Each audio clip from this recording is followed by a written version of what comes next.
Good morning. Here is the police blotter dated January 31st, 2023. But first, on a side note, there will be no daily update today from me besides this police report. The Sanibel City Council did cancel their weekly meeting for the second week in a row. But no worries, I will have an update tomorrow. I gather news with various methods, so there will be no shortage of news to share, just a shortage of time for me today.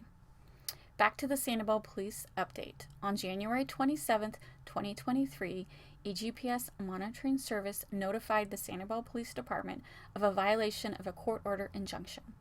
The offender was arrested for coming within 500 feet of the victim's residence. The suspect is a Sanibel resident.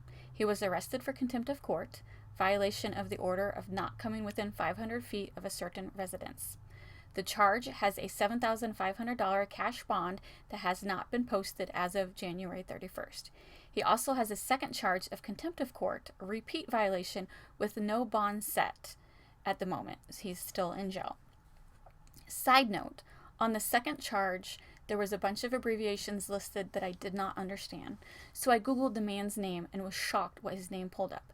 The suspect is a 45-year-old male who was arrested on Sanibel on August 22nd, 2022 for peeping in on his neighbor's young daughter and watching her undress.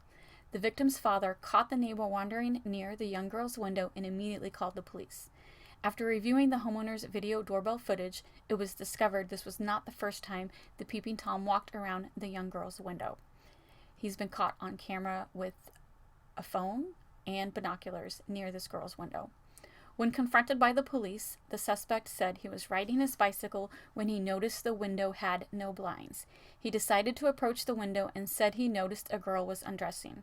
To quote the suspect, "I'm a man, I have my faults, I have my weakness, and I look and I get drawn in," the suspect told the police officer, according to the police report.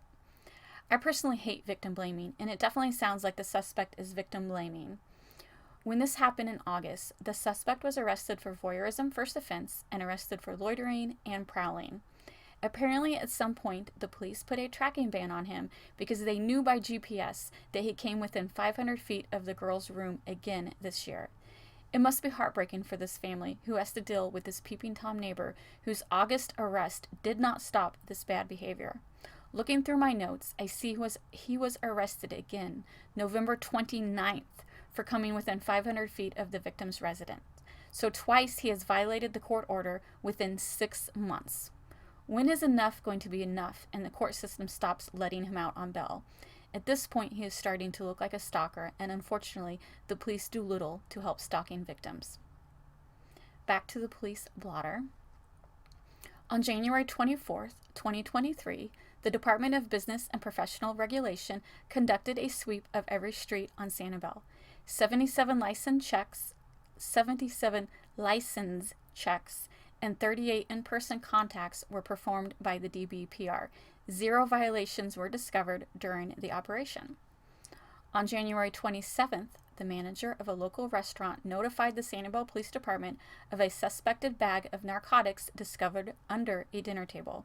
As ownership of the narcotics was not able to be determined, the group sitting at the table was removed from the restaurant and issued trespassed.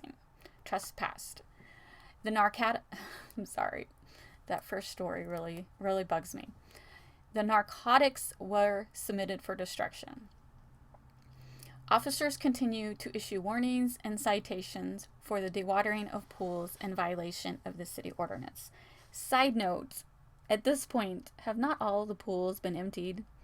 And why do people still persist on emptying their pools wrong?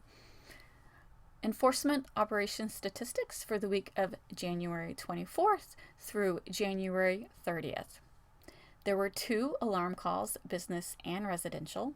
There were 37 911 non-emergency calls.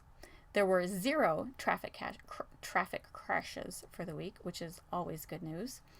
37 traffic stops, 5 field interviews, 569 residential area checks, 531 business area checks, 2 reported burglaries, 3 reported thefts, and 1,617 total CAD calls for the week. Thanks for listening.